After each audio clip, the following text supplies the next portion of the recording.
welcome back to our Ask a Publishing Professional feature. Today we have Greenleaf's Director of Sales and Distribution, Steve Elizalde, here to answer all the questions you submitted about distribution in publishing. So let's get started. What is the difference between a wholesaler and a distributor? That's a good question. This one gets a lot of people confused because a wholesaler is actually somebody who provides books to retail outlets.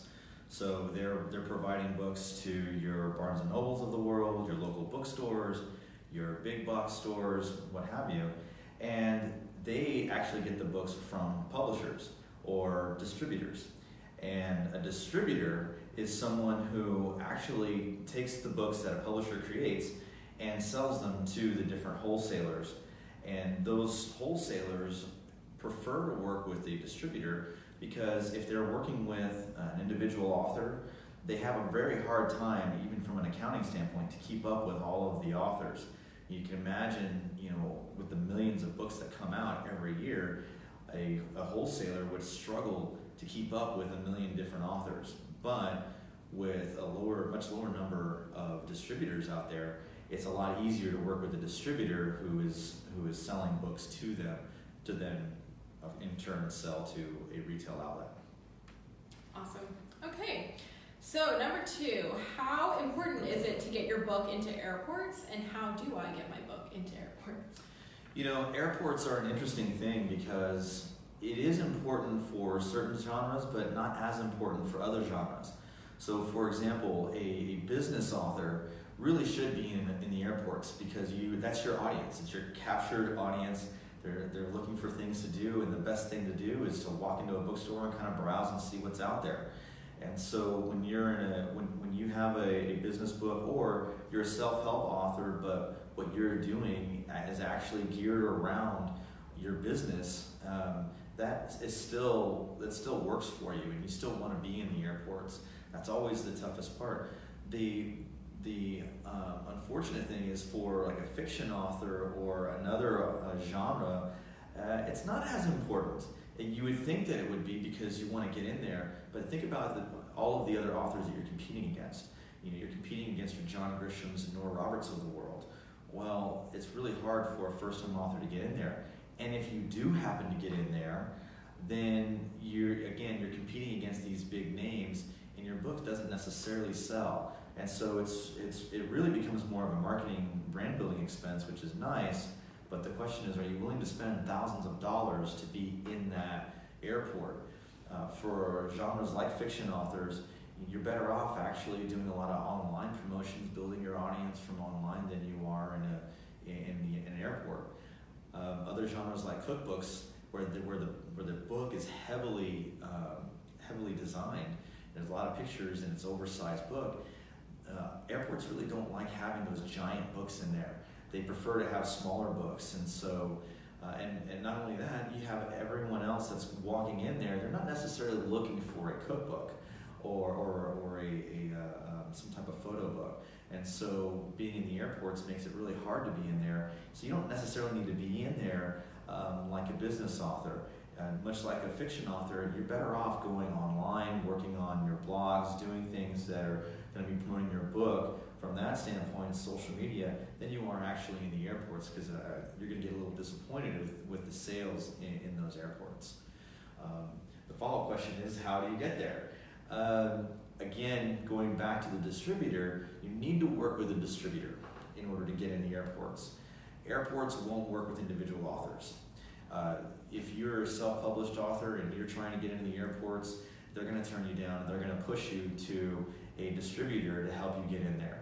And because the distributors work with the wholesalers that provide all the books to the airports, that's why it's important to get in with a distributor, because at the end of the day, there's no other way to get into the airports unless through them.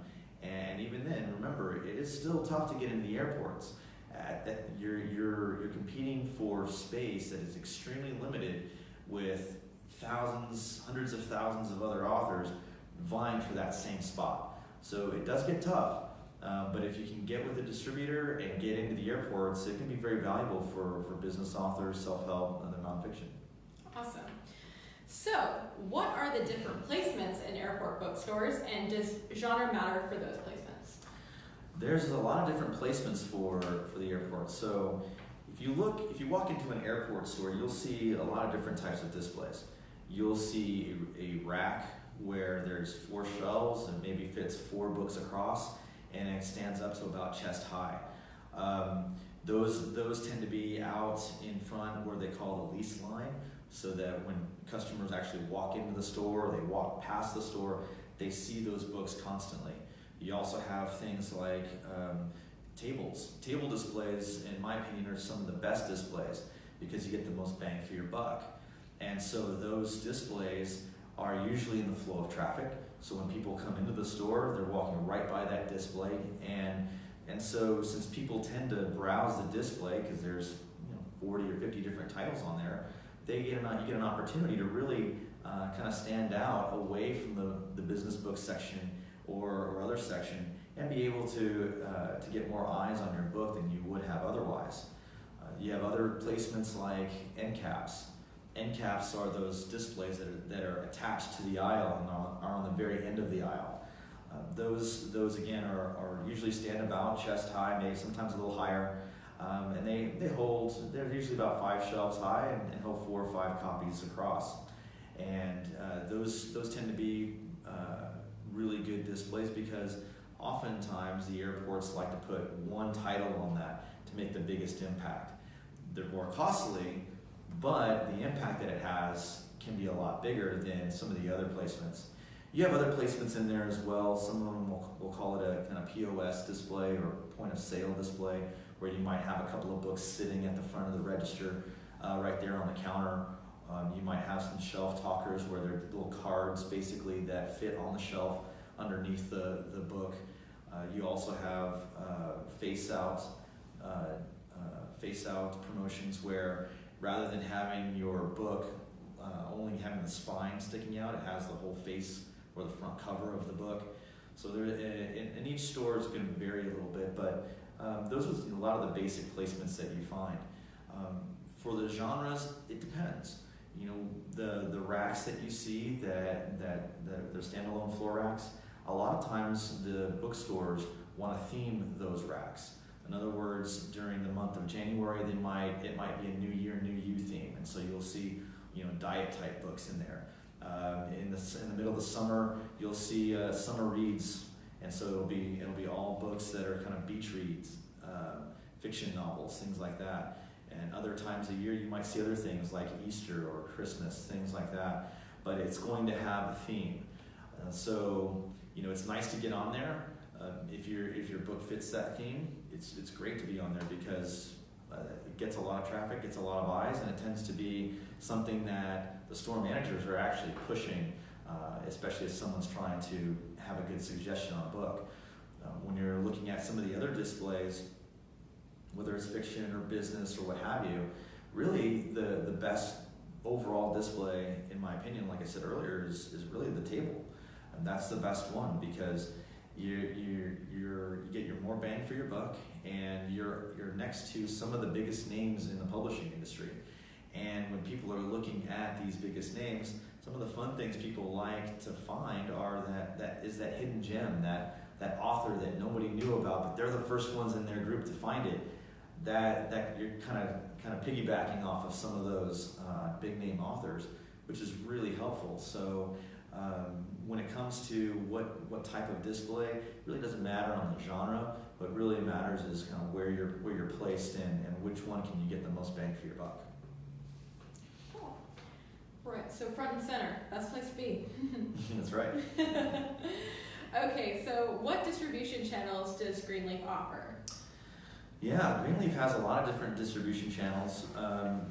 Some of the biggest ones is of course going to be the airports and Barnes & Noble. Those are our two kind of bread and butter because most of our authors tend to be nonfiction, business or self-help type authors or health and wellness, where they're really trying to get their name out, continue to build their brand. We sell a lot of books to the airports. We sell a lot of books to Barnes & Noble. Barnes & Noble becomes especially important for our cookbook authors, our fiction authors, kind of the other genres where your demographic is more commonly going to be in a typical bookstore rather than the airports. So those are very important for us as well. But we have other channels and other that we distribute to. We've put books in the military accounts. We do have some former military authors that have books on leadership or some type of business book that they're trying to work in with their current business.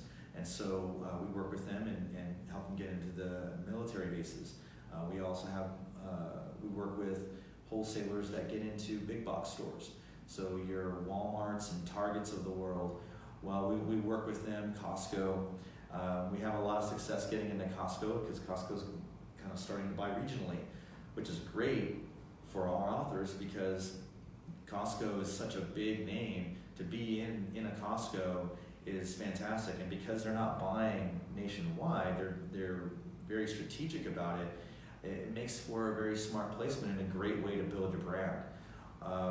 We work with a lot of independent bookstores. Your Books A Million is one of the larger independent bookstores, and you also have some smaller local chains in various parts of the country, places like Tattered Cover or Books and Books and Book People. There's just a lot of different independent bookstores that we work with, and we utilize an independent sales rep team to help us get into those stores. Of course, we do a lot on our own as well, but we're able to open up a lot of different channels because of that.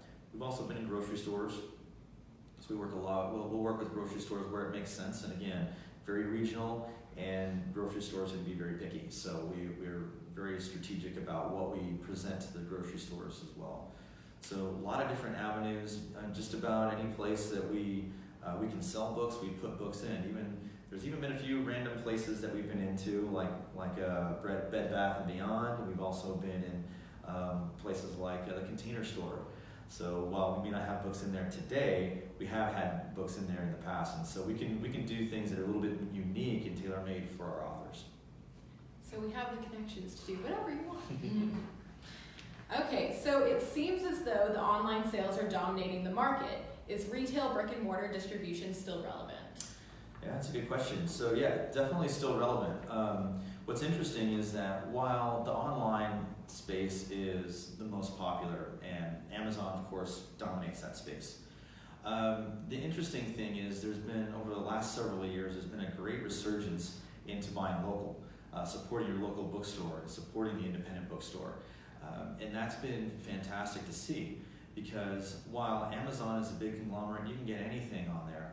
At the same time, because you want to support a local bookstore, you can still go in and find any book that you want in a local bookstore. Now, it may not exactly be on the shelf, but most of the time the bookstore, while they may not have it, can get it for their customer in about the same amount of time as Amazon gets it to them. So what we find is a lot of bookstores really enjoy seeing their demographics come in and be able to buy books and support them. They're so tied into the community as well that it makes it important for people to go and support that, because they're doing so many great things in the community. You have local bookstores that are supporting schools, they're supporting libraries, they're supporting independent local, or I should say self-published authors. They're doing everything they can to help support their community, and that it's something that Amazon just can't do. And so that's why it's so important to be in those independent stores, and why they are still relevant, because it can help you build a brand in your local area, which is always one of the most important things you can do. Awesome. Okay, so what's the difference between print on demand, or POD, versus traditional distribution?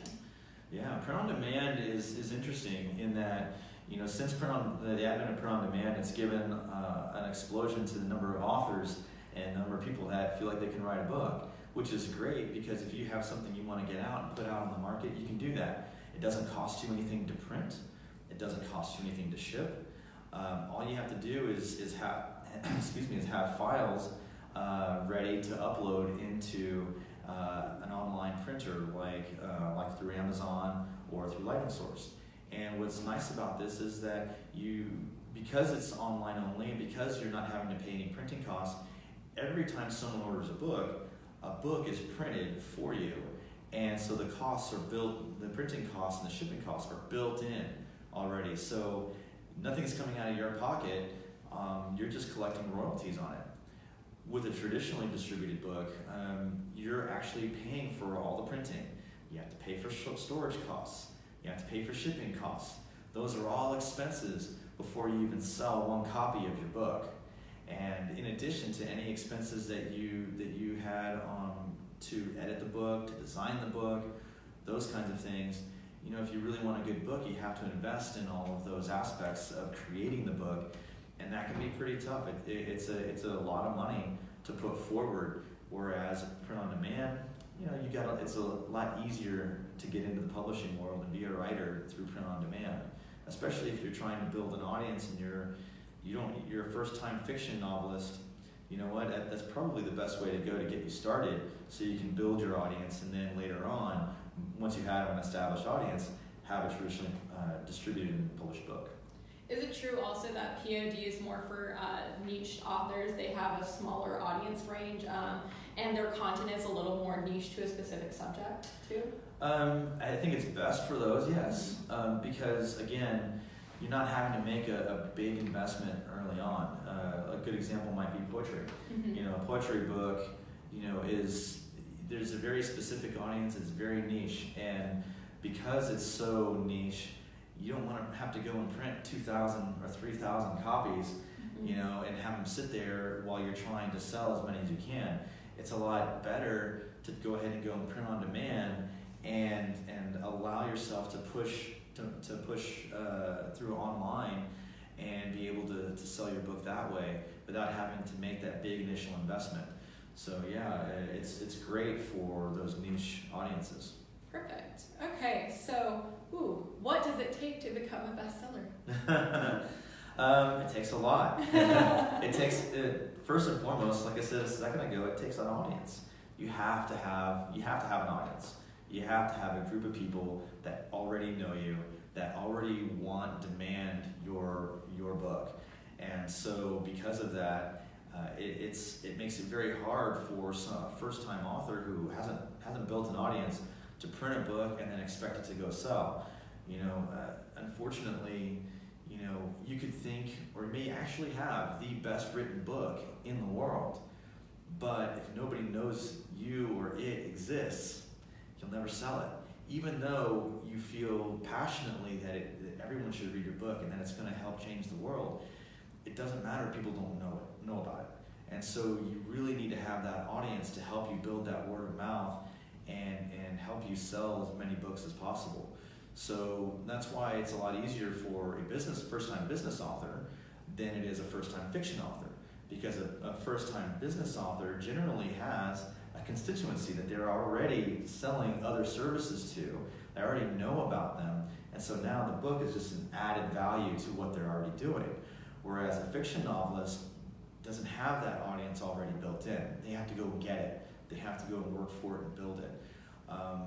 What I found is that, especially for health and wellness, is that a lot of times some of the most successful people actually started off having their own blog and building their blog and building their audience through their blog and online presence, and then their audience demanded they have a cookbook or some other type of book, and so they created the book because of the demand that they were getting, the requests they were already getting. And so that helped them to just expand and continue to build that audience, which is absolutely fantastic. And so you really want to try to build that audience first in order to be that bestseller. Once you have the audience, in order to be a bestseller, it's really hard. The bestseller lists are incredibly picky. You can't just ask everyone to buy your book, because if everyone you know is in one region of the country, let's just say Texas, when everyone buys your book in Texas, you could sell 100,000 copies of your book and be the top-selling book, and you still won't make the list. And that's because you're not all over the country. You have to be more spread out across the country from coast to coast. But then also you have to have sales online. You also have to have sales at brick and mortar. You have to have sales through the airports. you have to have certain percentages of sales all the way or spread out around the country and in every avenue. And it's incredibly difficult to do. And so, a list like the New York Times gets really picky about that because people have in the past tried to game the system and buy their own books. And when they've done that, unfortunately, the New York Times found out about it, and so now they're incredibly picky about who they put on the list. So when you're looking at your sales, you could be the top selling book, but if you're focused in one area of the country or more online versus brick and mortar, probably not going to make the list. So it's really hard. For me, it's more about kind of the cherry on top. If you happen to hit a list, great. It is a fantastic thing to have. But I wouldn't necessarily say this is what is a must for when I print and sell my book. Or base your success on being an author, on being on a list. Because that's not something Right. that you should base it off of as well.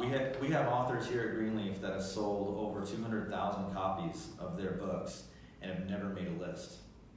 But you know what? They sold a lot of copies. They've grown their business, made money through their business, built their brand, and it's still a huge success for them. And you know what? That's really the best way to measure success. Awesome. Yeah, completely agree. Okay, so number 8. Can you explain the standard timing for distribution channels? I think that's the most asked question that we get. Standard timing. It's nice if you just have your book here, you print it now, and it's on sale in 3 months. Unfortunately, that's not how it works. Bookstores always plan ahead, and they plan 6 to 7 months ahead.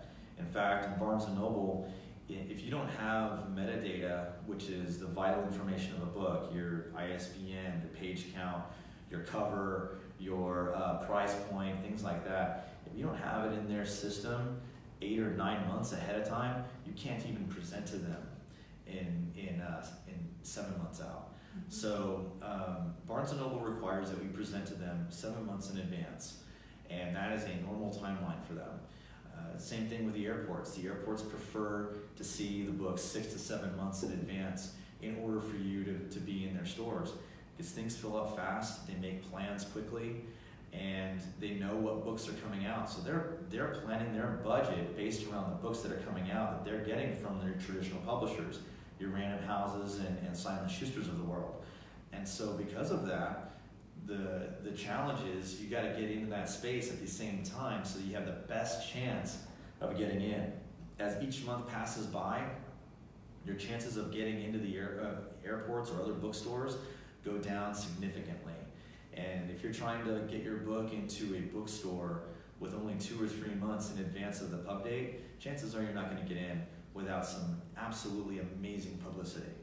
So really want to plan it out and make sure that you have plenty of time. So if you're looking for a distributor to help sell your book to get into the airports, you're going to have to plan even further back. You're going to need to be 10, maybe as much as 12 months ahead of when you want the book to come out, because you're going to have time to find a distributor, make sure it's a good fit for you, make sure that the costs are fine with what your budget is, and then they have to review your book and make sure that it's something that's a fit for their line of books.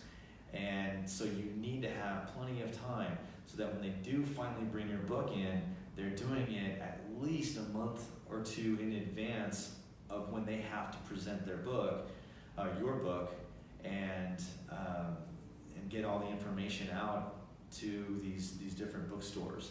So it's a really long process. You kind of start really early, and I know it shocks a lot of authors, unfortunately, but this is the publishing timeline. Awesome. Okay, so how do I price my book appropriately? No, that's another tough one. So there's a lot of things that you've got to take into consideration when pricing a book. First and foremost, the genre. Your genre is going to dictate your general price range. So the genre, if you're a fiction novelist, for example, your genre is going to be a lot cheaper than a business genre book.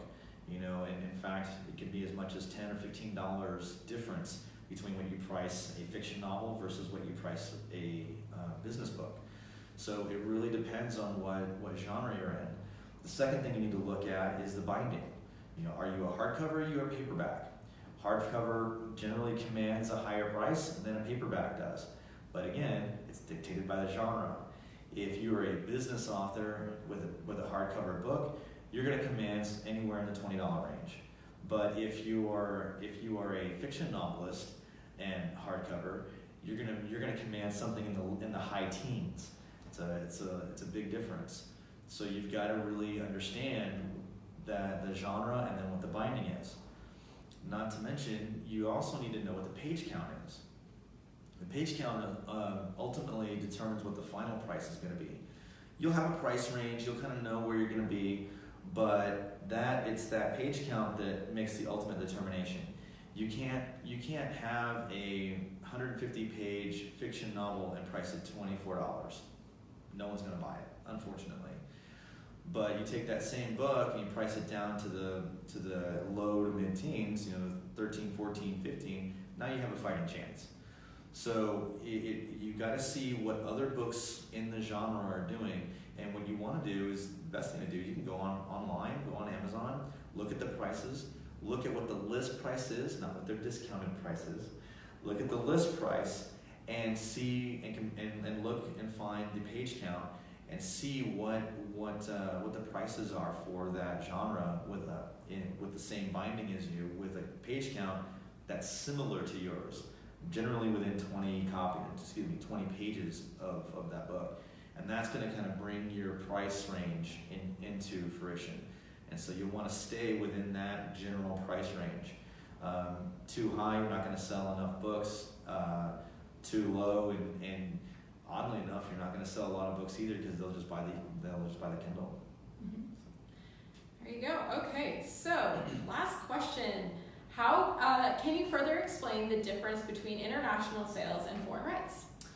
Yeah, this is an easy one to get mixed up. So international sales are taking your book as is and then selling it into another country, selling it into Canada, into the United Kingdom, into Australia, those kind of places. Foreign rights is another country, a publisher in another country that wants to buy the rights to produce your book in their language. So, for example, China is really, really hot right now with buying and acquiring material or content from United States authors. And so they make an offer to buy the rights, and then once you sell the rights to that publisher, they take it and they create a book, they translate your book into their language and design it for their market, and then they sell it, and they generally now will have worldwide rights to that particular language. Awesome. Okay, so that wraps up this month's feature of our Ask a Publishing Professional. This video will be posted to our Instagram, Facebook, and LinkedIn pages for anyone unavailable to tune in to our initial post. Please keep a lookout on social media for the announcement of our next month's topic. Thank you. Thank you.